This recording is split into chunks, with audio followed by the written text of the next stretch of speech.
Welcome back to the channel friends. आज मेरे office के अंदर एक कोलीग हैं, उनके साथ काफ़ी देर तक बात होती रही। इतनी देर तक बात हुई कि मैंने उनको पूरी एक्सेल शीट बनाई और उनको फिर समझाया, चैट जीपीटी के थ्रू भी समझाया। बात समझ में आई उनके, लेकिन फिर भी वो इनिशिएटिव लेने में प्रॉब्लम कर रहे थे। ये आपको एक एक्सेल शीट का मैं प्रिंट आउट है, उसको मैं दिखा रहा हूँ आपको इस वक्त। इसके बारे में अभी हम बात करेंगे, बट बिफोर दैट थोड़ा सा मैं उसका बैकग्राउंड दे दूँ आपको। सो बेसिकली उनसे बात मेरी शुरू हुई थी कंपाउंडिंग से, बल्कि इससे भी पहले बात शुरू हुई थी। उनको एक प्रॉपर्टी लेनी थी यूएई के अंदर। अब प्रॉपर्टी लेनी थी, ज़ाहिर-सी बात है प्रॉपर्टी सस्ती नहीं होती हैं, सब कुछ गुज़र गया, वॉर वगैरह सब कुछ हो गया, फिर भी उनको लग रहा था कि इस प्रॉपर्टी की प्राइस नीचे आएगी, प्रॉपर्टी की प्राइस नीचे नहीं आई। उन्होंने कहा यार मुझे प्रॉपर्टी लेनी है, क्योंकि मुझे लग रहा है कि ये जो हमारे पास दिरहम मैंने रखे हुए हैं, ये वाइप आउट होते जा रहे हैं, स्लोली एंड ग्रेजुअली मेरी परचेज़िंग पावर कम हो रही है। तो मैंने कहा आपको ठीक है, property is fine, but property ही क्यों? आप किसी और जगह पे इन्वेस्ट भी तो कर सकते हैं, क्योंकि आपके पास इतने पैसे अगर नहीं है लेट्स से डाउन पेमेंट करने के और उसके बाद मॉर्गेज पे ऑफ करने के, या तो आपके पास कैश हो ना, तो कैश में जाकर आप प्रॉपर्टी लें। अगर आपके पास इतने पैसे नहीं है, फिर आप क्या करेंगे? तो उन्होंने बोला नहीं, इतने पैसे तो नहीं है मेरे पास कि मैं कैश पे प्रॉपर्टी लूँ। तो मैंने कहा फिर आपको एक 2-3 साल का एक टाइम ड्यूरेशन चाहिए, जिसके अंदर आपको ये सारी चीज़ें let's say down payment collect करनी पड़ेगी। डाउन पेमेंट चले आपके पास है भी, तब भी आपके पास मॉर्गेज शुरू होगा, उसमें भी कैश फ्लो तो नहीं आ रहा होगा। फिर आप क्या करेंगे अगर प्रॉपर्टी प्राइसेज़ नीचे चली जाती हैं, या जो भी होता है, मतलब कुछ भी हो सकता है ना, इतनी बड़ी आप इन्वेस्टमेंट कर रहे हैं। तो उन्होंने बोला यार फिर मैं क्या करूँ? मैंने बोला आप इन्वेस्टमेंट करें, स्टॉक्स में इन्वेस्ट करें, आपके पास इतना ऑप्शंस है, 17 साल से आप यहाँ पर मौजूद हैं, अगर आप थोड़ा-थोड़ा करके इन्वेस्ट कर भी रहे होते, तो आज कहाँ पहुँच चुके होते? तो उन्होंने बोला मैं क्या कर लेता ज़्यादा से ज़्यादा? मैंने बोला यार ये बात मुझसे ना करें कि क्या कर लेता, क्योंकि ये बात जब मुझसे कोई करता है ना, तो I don't feel good while someone is saying like that. किसी भी सैलरीड क्लास का बंदा अगर मुझसे ये बोलता है कि मैं कर ही क्या लेता, मेरे पास कितनी ही सैलरी होती। जबकि उनके पास तो मुझे पता है उनकी सैलरी अच्छी थी, यानी कि वो जब यूएई आए थे, आज से कोई लेट्स से आई थिंक मेरे बाद ही आया होगा, वो तो 15-16 इयर्स उनको हो गए यहाँ पर आए हुए। तो मैंने उनको एक एक एक्सेल शीट बनाई, जस्ट जो मैं यहाँ पर दिखा रहा हूँ, उसके बारे में अभी बात करते हैं। मैंने उनको बोला ये इस तरह से देखें, अगर आप सिर्फ 10% अपनी सैलरी इन्वेस्ट कर रहे होते तो क्या सिचुएशन होती। तो फिर मैंने उनसे बात की कंपाउंडिंग के ऊपर, तो उन्होंने बोला कि नहीं यार ये पॉसिबल ही नहीं है। मैंने कहा आपके पास चैट जीपीटी है, आप ज़रा सर्च कर लें। आपके पास एक्सेल शीट है, आप उसको सर्च कर लें, पूरा प्रॉपर एक्सेल आती है आपको, ये सारी चीज़ें आती हैं। ऐसा तो नहीं है कि आप प्रॉपर इंजीनियर हैं, तो आपको एक-एक चीज़ आनी चाहिए ना, तो वो आती तो सबको आता सब कुछ है सबको। इनफैक्ट वो मुझसे कह रहे थे कि यार मेरा एक दोस्त है क्रिप्टो के अंदर इन्वेस्ट करता है, वो मुझसे टिप्स लेता है, क्योंकि मैं वो समहाउ मैं जो बात करता हूँ वो इत्तेफाक से पूरी हो जाती है। मैंने कहा ये तो आप कोई हवाओं में तीर फेंकने वाली बात कर रहे हैं। बट एक्चुअली जो प्रॉब्लम होती है लोगों की, वो मुझे जो लगता है वो इनिशिएटिव लेने की होती है। जब आप प्रॉपर्टी में इन्वेस्ट करते हैं, तो आपको लगता है कि यार मैंने लॉन्ग टर्म के लिए इन्वेस्ट किया हुआ है, अब मैं इसको छोड़ देता हूँ। आज अगर प्रॉपर्टी की प्राइस नीचे भी चली गई है, तो मैं अगले 3 साल वेट कर लूँगा, 5 साल वेट कर लूँगा, रेंटल आता रहेगा, तो ठीक है, मेरा कुछ ना कुछ तो चल रहा है ना। और इवेंचुअली मैं लॉन्ग टर्म के लिए कर रहा हूँ, तो कहीं न कहीं जाकर इसकी प्राइस बढ़ जाएगी। हालाँकि ज़रूरी नहीं कि हर दफ़ा हो ऐसा। लेकिन जो स्टॉक्स हैं, स्टॉक्स के केस के अंदर ज़्यादातर हमने ये देखा है कि अगर 10 साल, 15 साल का होराइज़न रखें, तो आपके अच्छे रिटर्न्स बन रहे होते हैं, और आप जब यूएई के अंदर होते हैं, तो आपके पास बहुत अच्छे ऑप्शंस होते हैं यूएस के स्टॉक्स में इन्वेस्ट करने के। ऑल्दो कि हम पाकिस्तान से हैं, तो पाकिस्तान के अंदर उनको मैंने कहा तो नहीं कि पाकिस्तान में इन्वेस्ट करें आप, लेकिन पाकिस्तान की स्टॉक मार्केट भी हमने देखी है, उसने भी अच्छे रिटर्न्स दिए हैं। इवन इंडियन स्टॉक मार्केट ने भी अच्छे रिटर्न्स दिए हैं। आजकल उनके हालात अच्छे नहीं हैं, इंडियन रुपये के भी अच्छे हालात नहीं है, बट ये अप्स एंड डाउन्स आते रहते हैं। हमने पाकिस्तान के साथ भी देखा था कि पाकिस्तान की रुपये भी काफ़ी तेज़ी से डिवैल्यू हुआ था कुछ अर्से पहले। सो ये चीज़ें तो होती रहती हैं। इजिप्शियन पाउंड के साथ भी यही मसला था, तो मैंने उनको उसके रिलेट से भी रिलेट करके भी बताया। बट मैंने उनको बताया कि यार आप चाहें शरिया कंप्लायंट ऑप्शंस में चले जाएँ स्टॉक्स के अंदर, चाहें आप रेगुलर कन्वेंशनल ऑप्शंस के अंदर चले जाएँ, आपको थ्रू आउट अगर आप देखते हैं 10, 20, 25 साल के अंदर, तो आपको प्रॉफ़िट मिलते हैं। जब उनको मैंने ये वीटीआई, वीओओ, एसपीयूएस के लॉन्ग टर्म ट्रेंड दिखाए, बल्कि वो तो मुझसे कह रहे थे, क्योंकि एसपीयूएस वगैरह के उनको पता चल गया था। एसपीयूएस अगर आपको नहीं पता, बल्कि मैं यहाँ लिखता हूँ, एसपीयूएस यहाँ मैं लिखूँगा तब भी जगह कम है, लेकिन चलें। एसपीयूएस बेसिकली आप शरिया कंप्लायंट एस&पी 500 कंपनीज़ हैं। अब उनको पता था कि ये एक ईटीएफ है, बट उनको मैंने कहा कितना रिटर्न होगा? खैर रिटर्न तो मुझे भी नहीं पता था, मैं कहा था 35 से परसेंट से कम क्या होगा? जब हमने खोला तो वो अराउंड 43% था। He was blown away with that. मतलब उस बंदे को एसपीयूएस में बता-बता के थक गया हूँ पिछले आई थिंक कोई 5-6 महीने से हम डिस्कस कर रहे हैं। तो मुझसे बोलता है कि अगले साल भी यही रिटर्न होगा। मैंने कहा भाई ये तो मैं नहीं कह सकता, हो सकता है अगले साल -8% हो जाए, क्योंकि स्टॉक मार्केट में तो यही होता है, वो कभी पॉजिटिव कभी negative. But over the long period of time अगर आप एसपीयूएस का ट्रेंड देखें या लेट्स से वीओओ का ट्रेंड देखें जो कि S&P 500 का एक्चुअल ईटीएफ है, या लॉन्ग टर्म स्टॉक मार्केट का ट्रेंड देखें, 25 साल का 30 साल का ट्रेंड देखें, तो आपको ऊपर ही जाता हुआ नजर आएगा। उसमें डिप्स आती हैं, कोविड की डिप आई, कोई वॉर हो गई उसकी डिप आई, लेट्स से फाइनेंशियल क्रंच आया उसकी डिप आई, डिप्स तो आती रहेंगी लेकिन इवेंचुअली वो ऊपर जा रही होती है स्टॉक मार्केट। तो यहाँ पर जब उसने देखा कि शरिया कंप्लाइंट एसपीयूएस का जो है 43% का रिटर्न है, तो उसने फिर मुझसे पूछा कंपाउंडिंग के बारे में बताओ। तो मैंने कहा भाई देखें आप, you start with let's say hypothetically speaking, उसकी एग्जैक्टली उससे तो रिलेट नहीं कर रही थी उसकी जो calculation, but still I told him कि अगर कोई बंदा यूएई आता है और 12,000 दिरहम्स सैलरी के ऊपर आता है, और इमेजिन करें कि उसकी हर साल 4% सैलरी इंक्रीज हो रही होती है। अब ऑफ कोर्स हर बंदा यही बोलेगा कि 4% हमारी तो नहीं इंक्रीज होती। तो मैं ये कहूँगा कि भाई आप जॉब स्विच करते हैं तो आपकी 12,000 से कभी एकदम से 16,000 हो जाती है, फिर 16,000 से 20,000 हो जाती है, फिर एकदम से 25,000 हो जाती है। ये 20 साल के अंदर इट इज़ हाईली पॉसिबल कि अगर आपकी 12,000 से आपने स्टार्ट किया तो 25,000 पे पहुँच सकते हैं, जो कि हमने अज्यूम किया था कि 20 साल बाद आपकी 25,000 सैलरी हो जाती है। ठीक है ना? अभी ये ज़्यादा कैलकुलेशन है, डोंट वरी अबाउट दैट, हम अभी पूरी बात करेंगे। सो 12,000 से 25,000 दिरहम सैलरी हो जाती है। तो इसमें हो सकता है अब्रप्ट चेंज आए, हो सकता है स्लोली एंड ग्रेजुअली आए। तो आपकी जब ये सैलरी होती है तो मैं सिर्फ आपसे ये कह रहा हूँ कि आपको 10% इन्वेस्ट करना है ऑफ योर मंथली सैलरी। यानी कि आपकी जो सैलरी, जो भी सैलरी आपकी, उसका मंथली 10% आपको स्टॉक्स में इन्वेस्ट करना है, और आपको ये करते रहना है विदाउट एनी फेल। अच्छा, 10% ज़्यादा बड़ी अमाउंट नहीं होती ना, मतलब आप यूएई आते हैं, टैक्स फ्री इनकम लेते हैं, तो मैं मेरे ख्याल से कोई बड़ी अमाउंट नहीं है। किसी के डिफरेंट और इन्वेस्टिंग टारगेट्स हो सकते हैं, तो आप वो भी अचीव कर सकते हैं और ये 10% कहीं और भी इन्वेस्ट कर सकते हैं। सो 12,000। और उसके ऊपर मैंने एक और बात की कि यार जो लोग कहते हैं ना कि भाई हम नहीं अफोर्ड कर सकते थे, हम 15 साल पहले ये नहीं कर सकते थे, तो मैं उनको हमेशा ये बोलता हूँ, आप जब आए थे यहाँ पर 12,000 दिरहम सैलरी के ऊपर, लेट्स से हाइपोथेटिकली स्पीकिंग, अगर आपकी कंपनी बोलती कि भाई 12,000 दिरहम हम नहीं कर सकते, हमें for any reason cut down करना है, अब 10,000 दिरहम सैलरी होगी, तब भी तो आप गुज़ारा करते ना। मैंने कितने लोग देखे कोविड के दरमियान, वॉर जब हो रही थी उस टाइम पर लोगों की सैलरीज़ कट डाउन हुई, अपनी फैमिली के साथ रह रहे हैं, कोई प्रॉब्लम नहीं हुई, वो उसी के अंदर गुज़ारा किसी ना किसी तरह से करते हैं। सो अगर आप 10% 20% कट डाउन के ऊपर ज़िंदा रह सकते हैं, तो आप डेफ़िनेटली नॉर्मल लाइफ़ के अंदर भी थोड़ा-सा कट डाउन करके अपनी इन्वेस्टमेंट्स को अपनी इन्वेस्टमेंट्स कर सकते हैं। सो और ये again I am not talking about alien world, ये नॉर्मल बंदा कर सकता है। सो 12,000 दिरहम से स्टार्ट करते हैं, 25,000 दिरहम इसकी सैलरी 20 साल बाद हो जाती है। हर साल की एनुअल सैलरी आगे लिखी हुई है, यहाँ पर ये आपको नजर आ रही है। एनुअल सैलरी अगर 12,000 दिरहम सैलरी है तो इसकी एनुअल सैलरी 144,000 दिरहम्स हो जाती है। 25,000 दिरहम अगर आपकी मंथली सैलरी है तो आपकी 303,386 दिरहम्स आपकी मंथली एनुअल सैलरी हो जाती है। इसी तरह से ये पूरी एनुअल सैलरी लिखी हुई है हर मंथली सैलरी के आगे। फिर उसके बाद जब 10% आप इन्वेस्ट करते हैं तो मंथली आप लेट्स से 12,000 दिरहम की सैलरी है, तो आप 12,000 की जगह 1,200 दिरहम्स 10% यानी कि उसका इन्वेस्ट कर रहे हैं। और इसी तरह से जब आपकी सैलरी बढ़ रही है तो आप उस रेट को बढ़ाते जा रहे हैं, और आखिर में 20 साल जब गुजर जाते हैं तो 20 साल के बाद आप अपनी सैलरी मंथली जो है वो जब 25,000 है तो उसमें से 2,528 दिरहम्स आप इन्वेस्ट कर रहे हैं लेट्स से स्टॉक मार्केट के अंदर।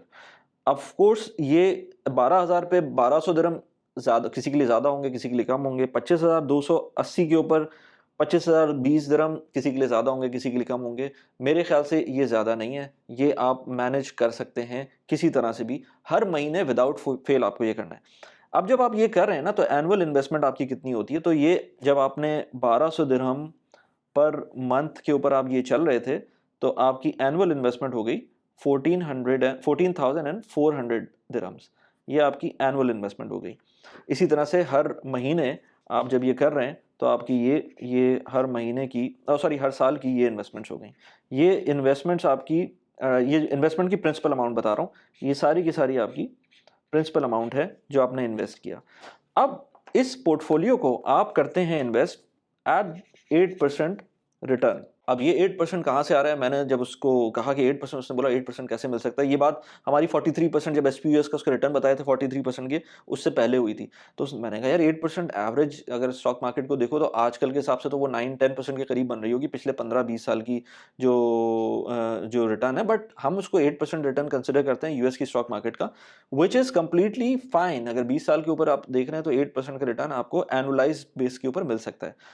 He said okay let's talk more, इसके बाद क्या होगा? तो मैंने कहा कि भाई 8% का रिटर्न आपको मिल गया, अब हर साल ऑफ कोर्स कभी 8% मिलेगा, कभी -8% मिलेगा, कभी 0% मिलेगा, कभी 16% मिलेगा, कभी 43% भी मिलेगा। एवरेज 8% होगा। हम अभी एवरेज पे ही बात करते हैं क्योंकि एवरेज की ही बात हम कर रहे हैं, तो 20 साल के एवरेज के ऊपर अगर आपको लेट्स से ये मिलता है इस तरह से, तो पोर्टफोलियो वैल्यू फर्स्ट ईयर में तो आपको कोई रिटर्न नहीं मिला ना, फर्स्ट ईयर में कोई रिटर्न नहीं मिला, सेकंड ईयर में आपके रिटर्न इसके ऊपर जो भी रिटर्न आया वो प्लस ये जो आपका नया इन्वेस्टमेंट थी ये, तो ये आपकी इक्वल हो गई इसके। यानी कि 14,400 के ऊपर जो आपका प्रिंसिपल अमाउंट था, प्लस प्रॉफिट था, प्लस ये जो न्यू इन्वेस्टेबल अमाउंट था ये इक्वल हो गई इसके। इसी तरह से हम चलते जाएँगे, चलते जाएँगे, चलते जाएँगे and then we reach to this amount which is a big number, क्योंकि इसका जो नंबर आता है तो वो उछल जाता है फिर। वो कहता है यार this the way compounding works? मैंने कहा बिल्कुल। अब आपको मैं क्या बोलूँ? आपसे तो मैं किस कहाँ-कहाँ सर मारूँ अपना? लोगों को बात नहीं समझ में आती ना। This is the amount he would be holding right now. जिसके लिए जिस अपार्टमेंट के लिए वो ये सोच रहे हैं कि उसको मॉर्गेज करने के लिए भी लोन लेना पड़ जाए शायद, उस अमाउंट की प्राइस के ऊपर उसको ये सेविंग हो चुकी होती 20 साल के अंदर। चलें 20 साल नहीं था वो, इस वक़्त 16 साल की बात भी कर लें, तो 16 साल की अगर बात करते हैं तो यहाँ पर तो एटलीस्ट होता ना वो, बहुत आराम से 2 अपार्टमेंट्स की मॉर्गेज कर लेता वो, अगर ये 559 दिरहम्स उसके हाथ में होते, जो कि नहीं थे उसके पास। वो he was struggling actually and he can see the trajectory, क्योंकि जो अमाउंट यहाँ पर 20 साल के बाद वाली नज़र आ रही है, इसके अराउंड ही था उसकी उसकी सैलरी, और जो फर्स्ट ईयर की सैलरी थी, इससे ज़्यादा से स्टार्ट किया था उसने। सो ये कैलकुलेशन उसके लिए माइंड ब्लोइंग थी कि यार मैं कर क्या रहा था? ये जो 10% था, ये किसी के लिए भी मेरे ख़्याल से सेव करना मुश्किल नहीं है, जो मैं उसकी कंडीशन जानता हूँ, उसके लिए तो मुश्किल एटलीस्ट नहीं था। और बहुत सारे लोग ऐसे होते हैं जो अगेन मैं वही बात करूँगा कि उनको लगता है कि मुश्किल है, but it's not that difficult. So point ये था कि भाई यहाँ पर 8,899 8,800 एंड क्या कहना चाहिए, 9 लाख कह लें उसको, 900 के करीब आपके पैसे बन चुके होते दिरहम में, अगर आप ये फ़ॉर्मूला रखते। अब आते हैं एक और पॉइंट पर। अब पॉइंट ये है कि यहाँ पर आपकी एनुअल इन्वेस्टमेंट, लेट्स से कुछ लोग कहते हैं कि भाई हमारी जो सैलरी थी ना, आप क्या बात कर रहे हैं? यहाँ पर जो 12,000 दिरहम पे हम आए थे, 20 साल बाद भी हमारी 12,000 दिरहम ही थी। यानी कि वो ये कह रहे हैं 20 ईयर्स के बाद भी हमारी 12,000 दिरहम ही सैलरी है। अब ऐसे लोगों को मैं ये बोलूँगा कि देखें, प्रॉब्लम ये है कि we get complacent, we get थोड़ा बहुत हम कंफर्ट जोन में आ जाते हैं, तो थोड़ा सा उसको देखने की ज़रूरत है। आई आई कैन सी कि बहुत सारी कंपनीज के अंदर स्टैग्नेशन होती है, ग्रोथ नहीं मिलती है, बट इन एनी केस चलें 12,000 दिरहम की बात कर लेते हैं, जो जो जो आपकी सैलरी अब भी 12,000 दिरहम है, इन्फ्लेशन की वजह से कॉस्ट ऑफ लिविंग बहुत बढ़ गई है, but at the same time अगर आप वही चीज़ कर रहे होते, यानी कि 12,000 दिरहम्स का 10% पूरा वक्त आप इन्वेस्टेड रहते, यानी कि हर महीने आप 1200 दिरहम ही इन्वेस्ट कर रहे होते, साल के 14,400 दिरहम्स आप इन्वेस्ट कर चुके होते, हर साल आपने यही किया होता है एट, और उसको फिर आपने ग्रो किया होता एट 8%। 8% ग्रो करना है आपको, जैसे यहाँ पर हम कह रहे थे कि 8%, यहाँ पर भी आप 8% पे ग्रो करते, आपकी जो ट्रेजेक्ट्री होती वो ये होती, विच इज़ 20 साल बाद आप 658,000 दिरहम्स आपके पास होते। Like it is amazing, amazing. सही है, मैं ये नहीं कह रहा अब आपको कि आप अपनी सैलरी जो भी आपको मिल रही है उसका 10% सेव करें, क्योंकि 4% बढ़ रहा है आपका, तो यहाँ पर तो मैंने अज्यूम किया था ना कि यहाँ पर तो पैसे बढ़ रहे थे, तब आप अपनी मंथली इन्वेस्टमेंट को भी बढ़ा रहे थे, फिर उसकी वजह से एनुअल इन्वेस्टमेंट भी बढ़ रही थी। बट अब मैं यहाँ कह रहा हूँ कि आप अपनी एनुअल इन्वेस्टमेंट को वहीं रख लें, 14,400 दिरहम, उसके बाद आप चेंज ना करें क्योंकि आपकी सैलरी नहीं बढ़ रही है। अज्यूम कर लें नहीं बढ़ रही है, वैसे बढ़ रही है, नहीं बढ़ रही, इन एनी केस अगर आपने इसी पे इन्वेस्ट करना शुरू कर दिया, आपने इसके बाद चेंज ही नहीं किया इसको, हर महीने 14,400 दिरहम आप इन्वेस्ट कर रहे हैं for the next 20 years at the rate of 8% returns, आपको जो प्रॉफिट हो रहा है, जो आपकी एक्यूमुलेशन हो रही है, वो 658,972 दिरहम्स की हो रही है। Now this is also amazing. ये तो अमेजिंग था ही था 900 के, but this is also amazing. मतलब आप सोच सकते हैं ना कि मैं क्या बात कर रहा हूँ। खैर, उसके बाद मैंने एक और बात की उससे। मैंने कहा यार तुम अब ये देखो कि now you are worried about cost of living, right? तो अब मुझे ये बताओ कि जिस बंदे की 12,000 दिरहम सैलरी 20 साल पहले थी, आज अगर उसके पास एक्यूमुलेशन हो जाती है 889,000 दिरहम्स की, do you have any idea कि मैं 4% रूल अभी नहीं लगाता, वैसे अगर विड्रॉल रेट करें ना, इसके बारे में अलग से वीडियो बात के ऊपर बात हो जाएगी कि अगर आप रिटायरमेंट के बाद विड्रॉल की बात करते हैं कि स्टॉक मार्केट से कितने परसेंट का विड्रॉल होना चाहिए अगर यूएस की मार्केट है, तो 4% लोग कहते हैं, कुछ उससे कम कहते हैं, कुछ उससे ज़्यादा भी कहते हैं। मैं उससे कहता हूँ कि 4% पे आप कर सकते हैं अपनी कैलकुलेशन कि आप हर साल 4% इसमें से विड्रॉ करें। तो अगर 4% ना करें, अभी हम ज़्यादा कर लेते हैं, हम कहते हैं कि भाई नहीं, अब मुझे इस इनकम को यूटिलाइज भी करना है। मैं रादर देन 4% मैं कहता हूँ 8% से मुझे फ़ायदा मिल रहा था, प्रॉफिट मिल रहा था, अब मैं 7% कहता हूँ। मेरे 7% रिटर्न आ रहा है मेरे इस कॉर्पस से, यानी कि 889,000 दिरहम से। Do you have any idea कि आपका मंथली कितना बनेगा अगर 7% आपको रिटर्न मिलता है इससे? Your monthly would be 5,186 AED। ये आपको रिटर्न मिल रहा है आपके इस पोर्टफोलियो से जो आपने यहाँ पर बना लिया है। इमेजिन आपकी 20 साल पहले जो सैलरी थी वो 12,000 दिरहम थी, आप उसका ऑलमोस्ट हाफ अपनी इन्वेस्टमेंट से आप बना रहे हैं जो आपकी 20 साल पहले सैलरी थी। और अगर इस वाले की बात करेंगे, यहाँ वाली की, तो इसकी कैलकुलेशन भी है तकरीबन 3,800 दिरहम्स इस कॉर्पस से भी आपको मिल सकता है अगर आप 7% के ऊपर इसमें इन्वेस्ट करते हैं, जहाँ पर भी इन्वेस्ट करना है आपको। सो पॉइंट मेरा ये है कि बहुत सारे लोग इन चीज़ों को नहीं समझते हैं and they make it complicated. पता नहीं ये शीट आपको भी शायद कॉम्प्लिकेटेड लग रही हो, लेकिन जब मैंने उसको समझाया था एक्सेल शीट के ऊपर, he did not find it complicated, but the problem is initiative. अब मैंने उसको ये बोला कि आपको प्रॉब्लम होगी 1200 दिरहम हर महीने इन्वेस्ट करने में। आप 1200 दिरहम ना करें, आप you start with let's say 500 dirhams, you start with 600 dirham, what ever feasible with you. मैं अब पाकिस्तानियों को तो ये बोलता हूँ कि आप अपनी इन्वेस्टमेंट, आपके पास इतने होराइजन है, आप पाकिस्तानी स्टॉक मार्केट में भी इन्वेस्ट कर सकते हैं।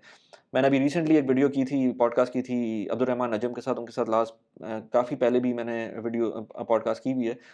उनके अगर कोर्सेज, उनकी एडवाइजरी सर्विस आपको यूज़ करनी है तो उसका लिंक मैंने डिस्क्रिप्शन में डाला हुआ है, आपको कुछ डिस्काउंट भी मिल सकता है अगर मेरा रेफरल कोड यूज़ करते हैं। But education is always everywhere, you find YouTube या इंस्टाग्राम या इस तरह की ब्लॉग पोस्ट या सबस्टैक। मेरा बाय द वे न्यूज़लेटर भी, उसको भी जाके सब्सक्राइब कर सकते हैं। So education is everywhere. The thing is conviction possible नहीं होती है कभी कभी। मेरे पास भी बहुत एजुकेशन थी, मैंने एनालिसिस पैरालिसिस में भी टाइम गुजारा, मैंने गलत इन्वेस्टमेंट्स भी की जिसकी वजह से मुझे नुकसान भी हुआ। बट जब मैं नंबर्स को देखता हूँ और अपनी चीज़ों को समझने की कोशिश करता हूँ, तो मुझे समझ में आया था 2018 के अंदर कि यार मैंने पीछे क्या गलतियाँ की हैं। इट इज़ फाइन कि आप डिले करते हैं चीज़ों को, क्योंकि हर बंदे को समझ में नहीं आती है। अब जबकि एजुकेशन बढ़ गई है, फाइनेंशियल एजुकेशन बढ़ गई है, इंटरनेट पे आपको चीज़ें मिलती हैं। Now there is no like, मुझे याद है मैंने अपना पहला स्टॉक मार्केट की इन्वेस्टिंग जर्नी म्यूचुअल फंड से स्टार्ट की थी। हमारे ऑफिस में कोई म्यूचुअल फंड के रिप्रेजेंटेटिव आए थे, उन्होंने हमें कहा था इन्वेस्ट करने को, कुछ और नहीं बताया था, ना कोई मेंटरशिप थी। 1 साल के अंदर वो पोर्टफोलियो 30-40% डाउन हो गया था। उसके बाद मैंने पैसे निकाल लिए थे, 2008 की बात कर रहा हूँ। फिर उसके बाद 2011 में हमने ट्रेडिंग स्टार्ट की, उसमें सीएफडी प्लेटफॉर्म्स के ऊपर गए, गलतियाँ की, $8,000 उसके अंदर मैंने लूज़ किए थे। उसके बाद 2018 आया, 2018 के अंदर I started watching some videos. उसके बाद मैंने देखा कि यार मैंने अगर वो अपनी इन्वेस्टमेंट्स लिक्विडेट नहीं की होती उस वक़्त, तो क्या सिचुएशन होती। So you have to back track things, पीछे जाके देखें। अगर आपको अभी एक और मेरे फ्रेंड है, उन्होंने कहा यार 1 साल के अंदर मुझको ये बात 2022 की आई थिंक, उन्होंने इन्वेस्ट किया था स्टॉक मार्केट में, उनको नेगेटिव रिटर्न्स मिले थे, उन्होंने छोड़ दिया था। पॉइंट ये होता है कि आपको स्लोली एंड ग्रेजुअली करना है, आपको हर महीने करना है। अगर आप लम सम एक साथ डाल देंगे और आप नए इन्वेस्टर हैं, आप कभी भी उसके अंदर लेट्स से कामयाब नहीं हो सकते। क्यों? या तो आपको बहुत जल्दी कोई एक वेव आएगी और उसके अंदर बहुत अच्छे रिटर्न्स मिल जाएंगे, तो आपके सारे कॉन्सेप्ट हिल जाएंगे, या फिर आपको बहुत नुकसान होगा तब भी आपके कॉन्सेप्ट हिल जाएंगे, या आप वन टाइम की बात कर रहा हूँ, या फिर आप एक स्टडी किस्म की चीज़ें नज़र आएंगी तो आपके वहाँ पर भी कॉन्सेप्ट हिल जाएंगे कि यार ये तो कोई ख़ास इसमें रिटर्न ही नहीं है। जब तक कि आप एवरी मंथ इन्वेस्ट नहीं करेंगे, आपको नहीं समझ में आएगा कि इसका फ़ायदा क्या है। इसे डॉलर कॉस्ट एवरेजिंग करना कहते हैं। So make sure you do dollar cost averaging, constantly करते रहें। आप यूएई से हैं तो आपके पास बहुत मल्टीपल प्लेटफ़ॉर्म्स हैं। सर्वा का प्लेटफ़ॉर्म है, मैंने इस पे मल्टीपल वीडियोज़ बनाई हुई हैं, आपको लिंक यहाँ पर मिल जाएगा उस वीडियो का, आप उसको जाके देख सकते हैं। इसके ऊपर रेफरल बोनस भी है अराउंड 3000 दिरहम्स का, अगर आप मेरा रेफरल कोड यूज़ करते हैं। इसके अलावा अगर आप यूएई की प्रॉपर्टीज़ में इन्वेस्ट करना चाहते हैं, फ्रैक्शनल ओनरशिप लेना चाहते हैं, तो उधर भी एक बहुत अच्छा प्लेटफ़ॉर्म है स्टेक का, यहाँ पर उस वीडियो का लिंक लगा दिया है। आई होप कि आपको ये चीज़ें समझ में आई हों। थैंक यू वेरी मच और subscribe to the channel and please hit the like button. Thank you.